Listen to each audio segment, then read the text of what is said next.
आपका स्वागत है अपने प्यारे से YouTube channel real education class 10th में। मैं आशा करता हूँ दोस्तों आप सभी अच्छे होंगे और अपना पढ़ाई अच्छे से कर रहे होंगे। प्यारे साथियों, आज की वीडियो में हम लोग पढ़ेंगे क्लास 10th के फिजिक्स का जो चैप्टर नंबर 4 है। फिजिक्स का चैप्टर नंबर 4। प्यारे साथियों, कल हम लोग गलती से फिजिक्स का चैप्टर नंबर 5 को पढ़ दिए थे, ठीक है ना। 4 को पढ़ाना था पर 5 पढ़ लिए तो उससे कोई बात नहीं। कल के वीडियो आप 5 वाला पढ़ लिए हैं तो आज हम लोग 4 के बारे में जानेंगे। क्लास 10th का फिजिक्स का जो चैप्टर नंबर 4 है, जिसका ऑब्जेक्टिव करेंगे, जिसका नाम है विद्युत धारा के चुंबकीय प्रभाव। विद्युत धारा के चुंबकीय प्रभाव का आज हम लोग क्या करेंगे प्यारे साथियों, ऑब्जेक्टिव क्वेश्चन करेंगे, जो कि आपके एग्जाम के लिए बहुत ही बेहद जरूरी है। अगर आप इसको अच्छे से पढ़ लेते हैं ना तो आपके 10 नंबर ना पक्का क्लियर हो जाएगा। क्योंकि इससे मतलब ज़्यादा फिजिक्स में जो भी चैप्टर से पूछा जाता है ना, सबसे ज़्यादा होता है विद्युत धारा के चुंबकीय प्रभाव से रिलेटेड, और दूसरा चैप्टर होता है प्रकाश का परिवर्तन। इन दोनों से ना बहुत ज़्यादा क्वेश्चन पूछा जाता है। तो इसमें से लगभग 10 नंबर का आप मान के चलिए, 10 नंबर का आपका क्वेश्चन क्या पूछा जाएगा। 2026 और 27 कोई भी बोर्ड एग्जाम हो, मतलब इसमें 10 नंबर का आपका 10 क्वेश्चन ही पूछा जाता है। तो आइए प्यारे साथियों, बिना देर के इस क्लास को शुरू करते हैं। अगर आप हमारे चैनल पर नए हैं तो चैनल को सब्सक्राइब कर दीजिएगा और बेल आइकन को ऑल पे सेट कर दीजिएगा, आज जिससे कि आने वाली वीडियो का नोटिफिकेशन सबसे पहले आप तक पहुंचे। अगर आपको ये क्लास अच्छा लगता है तो इसको लाइक भी कीजिएगा और चैनल को भी सब्सक्राइब कीजिएगा। आइए प्यारे साथियों, बिना देर के इस क्लास को शुरू करते हैं। आपका प्रश्न संख्या देखिए, एक कह रहा है कि विद्युत धारा का किस सिद्धांत पर कार्य करता है। जब विद्युत फ्यूज होता है ना प्यारे साथियों, वो विद्युत धारा के कौन से सिद्धांत पर कार्य करता है पूछा गया। याद रखिएगा, ऊष्मीय सिद्धांत पर। कौन था? विद्युत धारा के कौन से? तो विद्युत धारा का ऊष्मीय प्रभाव कौन सा हो जाएगा? ऊष्मीय सिद्धांत। ऑप्शन ए क्या हो जाएगा आपका करेक्ट आंसर हो जाएगा। आइए प्रश्न संख्या 2 को देखते हैं। 1 किलोवाट किसके बराबर होता है? जो 1 किलोवाट घंटा होता है वो किसके बराबर होता है प्यारे साथियों? तो याद रखिएगा 3.6 इंटू 10 के पावर 6 जूल। 3.6 इंटू 10 के पावर 6 जूल के बराबर होता है, यानी कि सी क्या हो जाएगा आपका सही उत्तर हो जाएगा। अगला प्रश्न है आपका 3 नंबर। 3 नंबर को देखिए, विद्युत घंटी किस प्रभाव पर कार्य करती है? जो विद्युत घंटी होती है कौन से प्रभाव पर कार्य करती है? ऊष्मीय प्रभाव, रासायनिक प्रभाव, चुंबकीय प्रभाव, या फिर इनमें से कोई नहीं। तो विद्युत घंटी याद रखिएगा विद्युत धारा के चुंबकीय प्रभाव पर कार्य करती है। कौन से? विद्युत धारा के चुंबकीय प्रभाव पर विद्युत घंटी का कार्य होता है। ऑप्शन सी क्या हो जाएगा आपका सही उत्तर हो जाएगा। अगला प्रश्न है आपका 4 नंबर कि लघु पतन के समय परिपथ में विद्युत धारा का मान क्या हो जाता है? देखिए, जब लघु पतन होता है तो विद्युत धारा का मान क्या हो जाता है? बहुत ज़्यादा अधिक बढ़ जाता है और अति भारण के समय घट जाता है। लघु पतन मतलब बढ़ जाना, और अति भारण का यानी कि मतलब विद्युत धारा का मान घट जाता है। तो अभी जो पूछा गया है लघु पतन, तो लघु पतन में क्या होता है? विद्युत धारा का मान बहुत ही अधिक बढ़ जाता है। अगला प्रश्न है आपका 5 नंबर। डायनेमो का सिद्धांत आधारित है। डायनेमो कौन से सिद्धांत पर आधारित है प्यारे साथियों? डायनेमो। प्रश्न संख्या 5 ये बहुत ही आपके लिए वीवीआई क्वेश्चन है। ये आपके बोर्ड एग्जाम में एकदम है 100% है कि आएगा ही आएगा। ये 2026 बोर्ड एग्जाम में 100% आएगा डायनेमो। तो आप इसको याद कर लीजिए, डायनेमो कौन सा सिद्धांत होता है? याद रखिएगा विद्युत धारा के चुंबकीय प्रभाव पर कार्य करने वाला कौन होता है? डायनेमो। डायनेमो किस पर करता है? विद्युत धारा के चुंबकीय प्रेरण पर। ऑप्शन ए क्या हो जाएगा आपका करेक्ट आंसर हो जाएगा। अगला प्रश्न है 6 नंबर कि डायनेमो किस प्रकार की धारा होती है? मतलब जैसे कि धारा 2 प्रकार की होता है, दृष्ट धारा है, प्रत्यावर्ती धारा। तो वैसे पूछा डायनेमो जो होता है किस प्रकार का धारा होता है? तो याद रखिएगा ये दृष्ट धारा भी होता है और प्रत्यावर्ती, मतलब ए और बी दोनों हो जाएगा। मतलब ए और बी दोनों, मतलब कि सी नंबर क्या हो जाएगा आपका करेक्ट आंसर हो जाएगा। सी नंबर याद रखिएगा सही उत्तर है। अगला प्रश्न है विद्युत बल्ब के विद्युत बल्ब में कौन सी गैस भरी जाती है? देखिए प्यारे साथियों, विद्युत बल्ब में कौन सी गैस भरी जाती है? ये भी क्वेश्चन बहुत ही ज़्यादा बार पूछा गया है। विद्युत बल्ब में कौन सी गैस भरी जाती है? तो विद्युत बल्ब में हमेशा निष्कर्षीय गैस भर जाती है। कौन सी गैस? निष्कर्षीय गैस भरी जाती है। ऑप्शन सी याद रखिएगा सही उत्तर हो जाएगा। अगला प्रश्न है 8 नंबर। भारत में उत्पादन प्रत्यावर्ती विद्युत धारा की आवृत्ति होती है। देखिए, विद्युत धारा की आवृत्ति 50 हर्ट्ज एवं 50 हर्ट्ज एंड 220 वोल्ट। 220 से 220 वोल्ट से लेके 240 वोल्ट तक होती है। तो 50 हर्ट्ज से लेके 50 हर्ट्ज और 220 से 240 वोल्ट। तो इसमें पूछा गया है कि भारत में उत्पादित प्रत्यावर्ती धारा की आवृत्ति होती है तो 50 हर्ट्ज कितनी होती है प्यारे साथियों? ये देखिए 2025 में इस पर क्वेश्चन ये पूछा भी गया था, बहुत ही आसान क्वेश्चन था, तो ये पूछा भी गया था। तो ऑप्शन ए क्या हो जाएगा आपका सही उत्तर हो जाएगा। प्रश्न संख्या 9 है कि हमारे देश में विद्युतमय तार एवं उदासीन तार के बीच कितना विभवांतर होता है?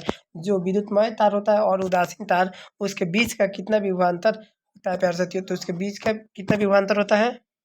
उदासीन तार और विद्युतमय तार एवं उदासीन तार का जो विभवांतर होता है प्यारे साथियों कितना होता है? 220 वोल्ट। कितना होता है? 220 वोल्ट याद रखिएगा, ठीक है ना। ऑप्शन सी क्या हो जाएगा आपका करेक्ट आंसर हो जाएगा। आइए प्रश्न संख्या 10 को देखते हैं। विद्युतमय तार कौन से किस प्रकार का होता है? जो विद्युतमय तार होता है किस रंग का होता है? हरा, लाल, काला या फिर नीला? विद्युतमय तार, तो विद्युतमय तार हमेशा लाल रंग का होता है। कैसा? लाल रंग। ऑप्शन बी याद रखिएगा, ये सब क्वेश्चन पूछा जाता है। विद्युतमय तार किस प्रकार का होता है? उदासीन तार कौन से प्रकार का होता है? ये सब क्वेश्चन का कलर पूछा जाता है, तो इसका याद रखिएगा, विद्युतमय तार को लाल से संकेत किया जाता है। अगला प्रश्न है, एक घरेलू विद्युत परिपथ में उदासीन तार का रंग होता है। उदासीन तार का जो हम लोग घरेलू विद्युत परिपथ में उदासीन तार का कौन सा रंग का प्रयोग हम लोग करते हैं? तो याद रखिएगा काला रंग का। कौन से? जो काला होता है उसको क्या कहते हैं? उदासीन तार को के नाम से जाना जाता है। अगला प्रश्न है आपका 12 नंबर। विद्युत क्षेत्र का एसआई मात्रक। एसआई का मतलब क्या होता है? System of unit. एसआई का सिस्टम ऑफ यूनिट, ठीक है ना। एसआई मात्रक बताना है, तो विद्युत चुम्बकीय का एसआई मात्रक क्या होता है? वेबर, टेस्ला, फैराडे या फिर इनमें से कोई नहीं। तो विद्युत क्षेत्र का एसआई मात्रक टेस्ला याद रखिएगा। क्या? टेस्ला। ऑप्शन बी क्या हो जाएगा आपका करेक्ट आंसर हो जाएगा। विद्युत चुम्बकीय क्षेत्र का जो एसआई मात्रक होता है वो टेस्ला होता है। ऑप्शन बी आपका सही उत्तर है। अगला प्रश्न है 13 नंबर। ये प्रश्न संख्या 13 को देखते हैं कि विद्युत चुम्बकीय प्रेरण की खोज किसने की थी? विद्युत चुम्बकीय प्रेरण की खोज किसने की थी? फैराडे ने, मैक्सवेल ने, फ्लेमिंग ने या फिर एम्पियर ने? विद्युत चुम्बकीय प्रेरण की खोज किसने की थी? तो विद्युत चुम्बकीय प्रेरण की जो खोज हुए थे वो फैराडे साहब किए थे, ठीक है ना। कौन सा? फैराडे साहब किए थे। ऑप्शन ए क्या हो जाएगा आपका राइट आंसर हो जाएगा। आइए प्रश्न संख्या 14 को देखते हैं। दी दी गई वोल्टता के स्रोत से जुड़े किसी चालक में प्रति सेकंड उत्पन्न ऊष्मा होती है। दी गई वोल्टता के स्रोत से जुड़े किसी चालक के प्रति उत्पन्न ऊष्मा होती है। प्रति उत्पन्न ऊष्मा क्या होती है? धारा के धारा के समानुपाती या फिर धारा के वर्ग के समानुपाती, धारा के व्युत्क्रमानुपाती या फिर धारा के वर्ग के व्युत्क्रमानुपाती। तो जो उस उत्पन्न ऊष्मा होती है वो कैसा होता है? धारा के वर्ग के समानुपाती होता है। प्रोपोर्शनल टू, ठीक है ना। प्रोपोर्शनल टू क्या हो जाएगा? आई। प्रोपोर्शनल टू आई, आई से धारा को सूचित किया जाता है। ऑप्शन बी आपका करेक्ट आंसर हो जाएगा। नेक्स्ट क्वेश्चन है आपका कि निम्नलिखित पदार्थों में कौन चुंबकीय पदार्थ नहीं है? कौन सा चुंबकीय पदार्थ नहीं है प्यारे साथियों? देखिए लोहा चुंबकीय पदार्थ है, निकेल भी चुंबकीय पदार्थ है, कोबाल्ट भी है, पर पीतल नहीं है। तो ऑप्शन डी, ऑप्शन सी क्या हो जाएगा? ऑप्शन सी आपका राइट आंसर हो जाएगा। पीतल क्या होता है? चुंबकीय पदार्थ नहीं होता है। प्रश्न संख्या 16 है। पृथ्वी का विभव माना जाता है। पृथ्वी का विभव कितना होता है प्यार साथियों? तो देखिए पृथ्वी का विभव ना ही ऋणात्मक होता है और ना ही धनात्मक। पृथ्वी का विभव जो होता है वो शून्य होता है। क्या होता है प्यार साथियों? शून्य। पृथ्वी का विभव हम लोग हमेशा शून्य माना जाता है, क्योंकि इसके तापमान हमेशा बढ़ता रहता है, तो इसलिए इसको क्या मानेंगे हम लोग? शून्य मानेंगे। ऑप्शन सी क्या हो जाएगा आपका करेक्ट आंसर हो जाएगा। आइए प्रश्न संख्या 17 को देखते हैं। चुंबकीय बल का चुंबकीय बल क्षेत्र का एसआई मात्रक क्या होता है? चुंबकीय बल क्षेत्र का एसआई मात्रक क्या होता है? तो न्यूटन प्रति मीटर, न्यूटन प्रति एम्पियर, न्यूटन या फिर न्यूटन प्रति एम्पियर मीटर। तो चुंबकीय बल का एसआई मात्रक क्या होता है? न्यूटन प्रति एम्पियर मीटर। न्यूटन प्रति एम्पियर मीटर, ठीक है ना। न्यूटन प्रति एम्पियर मीटर होता है। ऑप्शन डी क्या हो जाएगा आपका राइट आंसर हो जाएगा। अगला प्रश्न आपका 18 नंबर है कि चुंबकीय क्षेत्र के प्रभाव में विद्युत धारा कैसा होता है? चुंबकीय क्षेत्र के प्रभाव में विद्युत धारा क्या होता है? उत्पन्न करती है, आकर्षण बल उत्पन्न करती है, चालक पर बल उत्पन्न करती है या फिर इनमें से कोई घटना नहीं होती है। जब चुंबकीय क्षेत्र के प्रभाव में विद्युत धारा को हम लोग देते हैं तो क्या होता है? तो चालक पर बल उत्पन्न करती है। क्या करती है? चालक पर क्या करती है? बल उत्पन्न करने का कार्य करती है। ऑप्शन सी क्या हो जाएगा आपका सही उत्तर हो जाएगा। अगला प्रश्न है 19 नंबर। चुंबक चुंबक द्वारा धारावाही चालक पर लगाए गए बल की दिशा ज्ञात की जाती है। जो चुंबक के द्वारा धारावाही चालक पर जिसमें धारा प्रवाहित हो रही है उसके द्वारा लगाया गया बल किसके नियम से प्राप्त होता है? फ्लेमिंग के वाम नियम से, ओम के नियम से, मैक्सवेल के दक्षिणावर्त नियम से या फिर इनमें से किसी के भी नहीं। तो जो चुंबकीय पे धारावाही चालक पर जो बल लगता है उसको ज्ञात करने के लिए हम लोग फ्लेमिंग के वामहस्त नियम का प्रयोग करते हैं। क्या करते हैं? फ्लेमिंग का वामहस्त नियम। ऑप्शन ए क्या हो जाएगा आपका सही उत्तर हो जाएगा। अगला प्रश्न है आपका 20 नंबर। विद्युत मोटर को चलाया जा सकता है। विद्युत मोटर को किससे चलाया जाता है? तो देखिए विद्युत मोटर को प्रत्यावर्ती धारा पर, इस पे भी, और विद्युत धारा और दृष्ट धारा दोनों पर ही चलाया जा सकता है। यानी कि प्रत्यावर्ती और दृष्ट धारा दोनों पर ही, दोनों धाराओं पर ही चलाया जाता है। विद्युत मोटर को किसी पर भी चलाया जा सकता है, ठीक है ना प्यारे साथियों।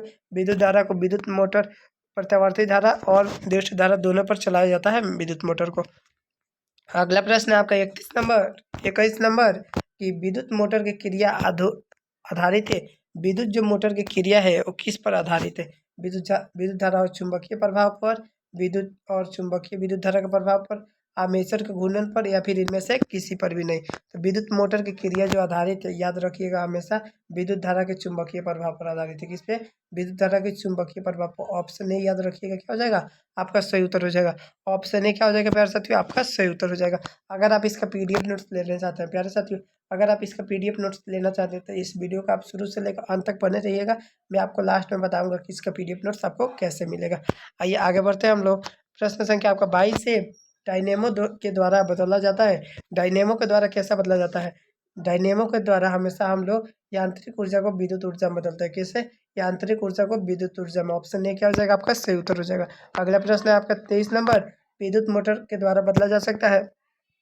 विद्युत मोटर के द्वारा क्या बदला जा सकता है? विद्युत मोटर को यांत्रिक ऊर्जा में, या फिर चुंबकीय ऊर्जा को विद्युत ऊर्जा में, गतिज ऊर्जा को विद्युत ऊर्जा में, स्थित ऊर्जा को विद्युत ऊर्जा में।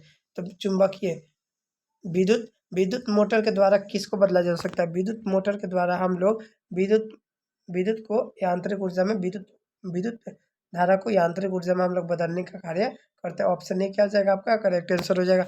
अगला प्रश्न है आपका 24 नंबर कि 24 नंबर आपका है, विद्युत धारा के कारण उत्पन्न चुंबकीय क्षेत्र की दिशा दिशा ज्ञात की। विद्युत धारा के कारण चुंबकीय क्षेत्र की दिशा ज्ञात की जाती है।